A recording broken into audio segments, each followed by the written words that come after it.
നമസ്കാരം. പ്രപ്പ് വിത്ത് ആൻജിസിന്റെ പുതിയൊരു വീഡിയോയിലേക്ക് എല്ലാവർക്കും സ്വാഗതം. കേട്ടറ്റ്, സീടെറ്റ്, LP, UP പരീക്ഷകളിലെ ഏറ്റവും പ്രധാനപ്പെട്ട വിഷയങ്ങളാണ് സൈക്കോളജിയും പെഡഗോജിയും. ഒരുപക്ഷെ ഈ വീഡിയോ കാണുന്നവരിൽ അധ്യാപക വിദ്യാർത്ഥികളുണ്ടായിരിക്കാം, പഠനം കഴിഞ്ഞ് വലിയൊരു ഇടവേള എടുത്തിരിക്കുന്നവരുണ്ടായിരിക്കാം, അധ്യാപകരുണ്ടായിരിക്കാം.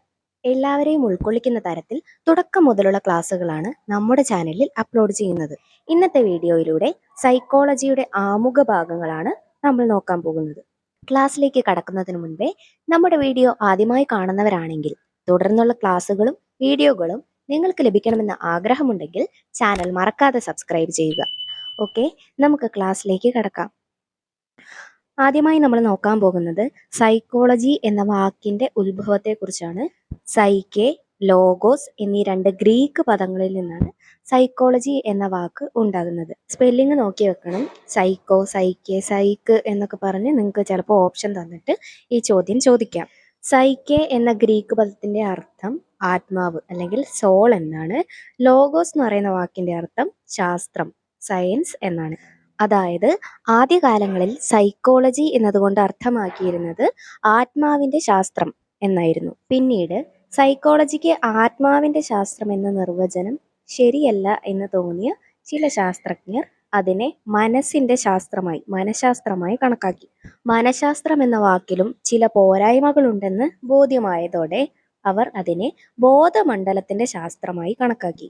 ഏറ്റവും ഒടുവിൽ ബോധമണ്ഡലത്തിന്റെ ശാസ്ത്രം എന്നതിലും ചില പോരായ്മകളുണ്ടെന്ന് കണ്ടെത്തുകയും അതിനെ വ്യവഹാര ശാസ്ത്രമായി കണക്കാക്കുകയും ചെയ്തു. ആദ്യം ആത്മാവിന്റെ ശാസ്ത്രമായിരുന്നു സയൻസ് ഓഫ് സോൾ, പിന്നീട് അത് മനഃശാസ്ത്രമായി സയൻസ് ഓഫ് മൈൻഡ്, പിന്നീട് അത് ബോധമണ്ഡലത്തിന്റെ ശാസ്ത്രമായി സയൻസ് ഓഫ് കോൺഷ്യസ്നെസ്, പിന്നീടുള്ളത് സയൻസ് ഓഫ് ബിഹേവിയർ, വ്യവഹാര ശാസ്ത്രം. ഏറ്റവും ലേറ്റസ്റ്റ് ആയിട്ടുള്ളത് വ്യവഹാര ശാസ്ത്രം എന്ന നിർവചനമാണ്. ഓക്കെ, അപ്പോൾ സൈക്കെ, ലോഗോസ് എന്ന് പറയുന്ന രണ്ട് ഗ്രീക്ക് പദങ്ങളിൽ നിന്നാണ് സൈക്കോളജി എന്ന വാക്ക് ഉണ്ടാകുന്നത്. സൈക്കെ എന്ന വാക്കിന്റെ അർത്ഥം സോൾ അല്ലെങ്കിൽ ആത്മാവ് എന്നും ലോഗോസിന്റെ അർത്ഥം ശാസ്ത്രം അല്ലെങ്കിൽ സയൻസ് എന്നുമാണ്. ആദ്യ കാലഘട്ടങ്ങളിൽ സൈക്കോളജിയെ ആത്മാവിന്റെ ശാസ്ത്രമായി കണക്കാക്കി, പിന്നീട് അത് മനഃശാസ്ത്രമായി, പിന്നീട് അത് ബോധമണ്ഡലത്തിന്റെ ശാസ്ത്രമായി, ഏറ്റവും ഒടുവിൽ അത് വ്യവഹാരത്തിന്റെ ശാസ്ത്രമായും അറിയപ്പെടുന്നു. ആരൊക്കെയാണ് സൈക്കോളജിയെ ഇത്തരത്തിൽ നിർവചിച്ചതെന്ന് നമുക്ക് നോക്കാം. ഒന്നാമത്തത് ആത്മാവിന്റെ ശാസ്ത്രമായിരുന്നു. സൈക്കോളജിയെ ആത്മാവിന്റെ ശാസ്ത്രം എന്ന് പറഞ്ഞത് അരിസ്റ്റോട്ടിൽ, പ്ലേറ്റോ എന്നിവരാണ്. Aristotle, Plato. ആത്മാവിന്റെ ശാസ്ത്രം അരിസ്റ്റോട്ടിൽ, പ്ലേറ്റോ. രണ്ടാമത് മനഃശാസ്ത്രം. മനഃശാസ്ത്രം എന്ന് പറഞ്ഞത് ക്യാന്റ് ആണ്, ക്യാന്റ്. പിന്നീട് അത് ബോധമണ്ഡലത്തിന്റെ ശാസ്ത്രമായി. ബോധമണ്ഡലത്തിന്റെ ശാസ്ത്രം എന്ന് സൈക്കോളജിയെ നിർവചിച്ചത് വില്യം വൂണ്ട്, വില്യം ജെയിംസ് എന്നിവരാണ്. ബോധമണ്ഡലത്തിന്റെ ശാസ്ത്രം വില്യം വൂണ്ട്, വില്യം ജെയിംസ്. ഏറ്റവും ഒടുവിൽ ചില വ്യവഹാരങ്ങളെ അടിസ്ഥാനമാക്കിയാണ് സൈക്കോളജി പ്രവർത്തിക്കുന്നതെന്ന് JB വാട്സൺ ആണ് പറഞ്ഞത്. JB വാട്സൺ, വ്യവഹാര ശാസ്ത്രം. ഈ പ്രവർത്തനങ്ങളൊക്കെ നിരീക്ഷിച്ചുകൊണ്ടിരുന്ന RS വുഡ്വർത്ത് പ്രശസ്തമായ ഒരു വാചകം പറയുകയുണ്ടായി. അതിങ്ങനെയാണ്: ആദ്യം മനഃശാസ്ത്രത്തിന് അതിന്റെ ആത്മാവ് നഷ്ടപ്പെട്ടു, പിന്നീട് മനസ്സ് നഷ്ടപ്പെട്ടു, ശേഷം ബോധം നഷ്ടപ്പെട്ടു, ഇപ്പോൾ അതിനൊരു തരം വ്യവഹാരമുണ്ട്. ഒന്നുകൂടെ വായിക്കാം.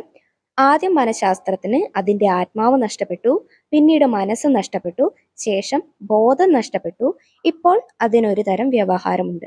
First psychology lost its soul, then its mind, then it lost its consciousness, it still has behavior of a soul. പ്രധാനപ്പെട്ട ഒരു വാചകമാണിത്. ഒരുപക്ഷെ ഈ വാചകം തന്നിട്ട് ആരാണ് ഇങ്ങനെ പറഞ്ഞതെന്ന് ചോദിക്കാം, മറന്നു പോകരുത്. RS Woodworth. അദ്ദേഹം ഒരു തമാശ രൂപേണ പറഞ്ഞിട്ടുള്ള വാചകമാണിത്. ആദ്യം മനഃശാസ്ത്രത്തിന് അതിന്റെ ആത്മാവ് നഷ്ടപ്പെട്ടു, പിന്നീട് മനസ്സ് നഷ്ടപ്പെട്ടു, ശേഷം ബോധം നഷ്ടപ്പെട്ടു, ഇപ്പോൾ അതിന് ഒരു തരം വ്യവഹാരമുണ്ട്. മനസ്സിലായെന്ന് വിചാരിക്കുന്നു. നമുക്ക് അടുത്ത ഭാഗത്തിലേക്ക് കടക്കാം. സൈക്കോളജിയെ രണ്ടായി തരംതിരിച്ചിട്ടുണ്ട്: കേവല മനഃശാസ്ത്രമെന്നും പ്രയുക്ത മനഃശാസ്ത്രമെന്നും. കേവല മനഃശാസ്ത്രം എന്ന് വെച്ചാൽ പ്യുവർ സൈക്കോളജി, പ്രയുക്ത മനഃശാസ്ത്രം അപ്ലൈഡ് സൈക്കോളജി. മറന്നു പോകരുത്, ഇമ്പോർട്ടൻ്റ് ആയിട്ടുള്ള കാര്യമാണ്. സൈക്കോളജിയെ രണ്ടായിട്ട് തരംതിരിച്ചിരിക്കുന്നു. ഒന്നാമത്തത് കേവല മനഃശാസ്ത്രം, രണ്ട് പ്രയുക്ത മനഃശാസ്ത്രം, pure psychology and applied psychology. ഇനി കേവല മനഃശാസ്ത്രത്തിലും പ്രയുക്ത മനഃശാസ്ത്രത്തിലും ഉൾപ്പെട്ടിട്ടുള്ള ചില ബ്രാഞ്ചസ് ആണ് നമ്മൾ നോക്കാൻ പോകുന്നത്. കേവല മനഃശാസ്ത്രത്തിൽ ഒന്നാമതായി സാമാന്യ മനഃശാസ്ത്രം. സാമാന്യ മനഃശാസ്ത്രം, ജനറൽ സൈക്കോളജി എന്നാണ് പറയുന്നത്. സാമാന്യ മനഃശാസ്ത്രം. ഒന്നാമത്തേത് സാമാന്യമാണെങ്കിൽ രണ്ടാമത്തേത് അപസാമാന്യ മനഃശാസ്ത്രം. അപസാമാന്യ മനഃശാസ്ത്രം, അബ്നോർമൽ സൈക്കോളജി. ഒന്നാമത്തേത് സാമാന്യ മനഃശാസ്ത്രം, ജനറൽ സൈക്കോളജി. രണ്ടാമത്തേത് അപസാമാന്യ മനഃശാസ്ത്രം. മൂന്നാമത്തേത് ശിശു മനഃശാസ്ത്രം, അറിയാലോ, ചൈൽഡ് സൈക്കോളജി. ശിശു മനഃശാസ്ത്രം, ചൈൽഡ് സൈക്കോളജി. നാലാമത്തേത് നാഡീ മനഃശാസ്ത്രം, ന്യൂറോ സൈക്കോളജി. 4 ന്യൂറോ സൈക്കോളജി അഥവാ നാഡീ മനഃശാസ്ത്രം. അഞ്ചാമതായി സാമൂഹിക മനഃശാസ്ത്രം. പേര് കേൾക്കുമ്പോൾ തന്നെ നമുക്കറിയാം സോഷ്യൽ സൈക്കോളജി അല്ലേ. സാമൂഹിക മനഃശാസ്ത്രം അഥവാ സോഷ്യൽ സൈക്കോളജി. കേവല മനഃശാസ്ത്രത്തിന്റെ ഏറ്റവും അവസാനത്തെ ബ്രാഞ്ച് പാരമ്പര്യ മനഃശാസ്ത്രം, ജനറ്റിക് സൈക്കോളജി. പാരമ്പര്യ മനഃശാസ്ത്രം. കേവല മനഃശാസ്ത്രം അല്ലെങ്കിൽ പ്യുവർ സൈക്കോളജിയിലെ 6 ബ്രാഞ്ചുകളെ കുറിച്ചാണ് നമ്മൾ പഠിച്ചത്. സാമാന്യ മനഃശാസ്ത്രം, ജനറൽ സൈക്കോളജി.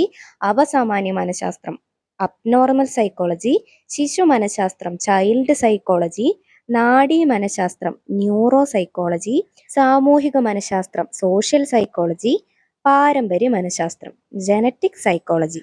പ്രയുക്ത മനഃശാസ്ത്രം അല്ലെങ്കിൽ അപ്ലൈഡ് സൈക്കോളജിയിൽ വരുന്ന ഭാഗങ്ങൾ നമുക്ക് നോക്കാം. ഒന്നാമത്തേത് വിദ്യാഭ്യാസ മനഃശാസ്ത്രം, എഡ്യൂക്കേഷണൽ സൈക്കോളജി.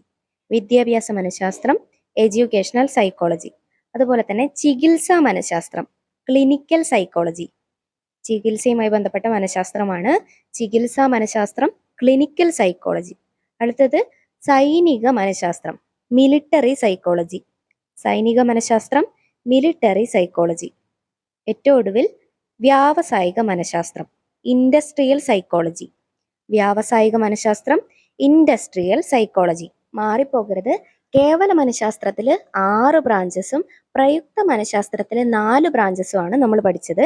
കേവല മനഃശാസ്ത്രത്തിൽ സാമാന്യ മനഃശാസ്ത്രം, അപസാമാന്യ മനഃശാസ്ത്രം, ശിശു മനഃശാസ്ത്രം, നാഡീ മനഃശാസ്ത്രം, സാമൂഹിക മനഃശാസ്ത്രം, പാരമ്പര്യ മനഃശാസ്ത്രം. പ്രയുക്ത മനഃശാസ്ത്രത്തിൽ വിദ്യാഭ്യാസ മനഃശാസ്ത്രം, ചികിത്സാ മനഃശാസ്ത്രം, സൈനിക മനഃശാസ്ത്രം, വ്യാവസായിക മനഃശാസ്ത്രം. ചിലപ്പോൾ കേവല മനഃശാസ്ത്രത്തിലെ ഒരു 3 ബ്രാഞ്ചുകളുടെ പേരും പ്രയുക്ത മനഃശാസ്ത്രത്തിലെ ഒരു ബ്രാഞ്ചിന്റെ പേരും തന്നിട്ട് കൂട്ടത്തിൽ പെടാത്തത് ഏതെന്നോ പ്രയുക്ത മനഃശാസ്ത്രത്തിൽ ഉൾപ്പെടുന്നത് ഏതെന്നൊക്കെ പറഞ്ഞ് ചോദ്യം ചോദിക്കാം. അല്ലെങ്കിൽ പ്രയുക്ത മനഃശാസ്ത്രത്തിലെ ഏതെങ്കിലും 3 എണ്ണവും കേവല മനഃശാസ്ത്രത്തിലെ ഒന്നും തന്ന് പ്രയുക്ത മനഃശാസ്ത്രത്തിൽ പെടാത്തതേത് എന്ന് ചോദിക്കാം. മാറിപ്പോകരുത്. എഴുതി വെച്ച് തന്നെ പഠിക്കുക കേട്ടോ. ഇനി ഏറ്റവും പ്രധാനപ്പെട്ടതും എപ്പോഴും ചോദ്യങ്ങൾ ചോദിക്കുന്നതുമായിട്ടുള്ള 3 ക്വസ്റ്റ്യൻസ് ആണ് ഇപ്പൊ തന്നിട്ടുള്ളത്. ഒന്നാമത്തേത് മനഃശാസ്ത്രത്തിന്റെ പിതാവ്. വില്യം വൂണ്ടാണ് മനഃശാസ്ത്രത്തിന്റെ പിതാവ്. വിദ്യാഭ്യാസ മനഃശാസ്ത്രത്തിന്റെ പിതാവ് തോണ്ടേക്ക്, E.L. തോണ്ടേക്ക്. പരീക്ഷണ മനഃശാസ്ത്രത്തിന്റെ പിതാവ് വില്യം വൂണ്ട് തന്നെയാണ്. അദ്ദേഹം മനഃശാസ്ത്രത്തിന്റെ പിതാവായും പരീക്ഷണ മനഃശാസ്ത്രത്തിന്റെ പിതാവായും അറിയപ്പെടുന്നു. വിദ്യാഭ്യാസ മനഃശാസ്ത്രത്തിന്റെ പിതാവ് E.L. തോണ്ടേക്ക് കേട്ടോ. ഓക്കെ, സൈക്കോളജിയുടെ ആമുഖമായിട്ടുള്ള ഒരു ക്ലാസ് ആണ് ഇന്ന് നമ്മൾ നടത്തിയത്. കേട്ടറ്റ്, സീടെറ്റ്, LP UP പരീക്ഷകൾക്കായി തയ്യാറെടുക്കുന്നവർക്ക് നിങ്ങളുടെ സിലബസ് അനുസരിച്ചുള്ള ക്ലാസ്സുകളാണ് നമ്മുടെ ചാനലിൽ അപ്ലോഡ് ചെയ്യുന്നത്. വീഡിയോ ആദ്യമായി കാണുന്നവരാണെങ്കിൽ നിങ്ങൾ സബ്സ്ക്രൈബ് ചെയ്താൽ മാത്രമേ ഇനിയുള്ള വീഡിയോസൊക്കെ നിങ്ങൾക്ക് ലഭിക്കുകയുള്ളൂ. എല്ലാ ക്ലാസ്സുകൾക്കും ശേഷം ആ ക്ലാസ്സുമായി ബന്ധപ്പെട്ട ഒരു ക്വിസ് പ്രപ്പ് വിത്ത് ആൻജിസ് എന്ന യൂട്യൂബ് ചാനലിലും ഇൻസ്റ്റഗ്രാം പേജിലും അപ്ലോഡ് ചെയ്യുന്നതാണ്. നിങ്ങൾ ചെയ്യേണ്ട കാര്യം ക്ലാസ്സുകൾ കണ്ടതിന് ശേഷം മാത്രം ഒരു പരീക്ഷ എന്നോണം ക്വിസ് അറ്റൻഡ് ചെയ്യുക. നിങ്ങളുടെ ഉത്തരങ്ങൾ കമന്റ് ബോക്സിൽ രേഖപ്പെടുത്തുക. ക്ലാസ്സുമായി ബന്ധപ്പെട്ട് എന്തെങ്കിലും മെച്ചപ്പെടുത്തലുകളോ അഭിപ്രായങ്ങളോ സംശയങ്ങളോ ഉണ്ടെങ്കിൽ നിങ്ങൾക്ക് കമന്റ് ബോക്സിൽ ചോദിക്കാവുന്നതാണ്. വീഡിയോ ഇഷ്ടമായാൽ ഒരു ലൈക്ക് ഇട്ടേക്കണേ. നമുക്ക് ഒരുമിച്ച് പഠിക്കാം, ഒന്നിച്ച് മുന്നേറാം. Thank you for watching.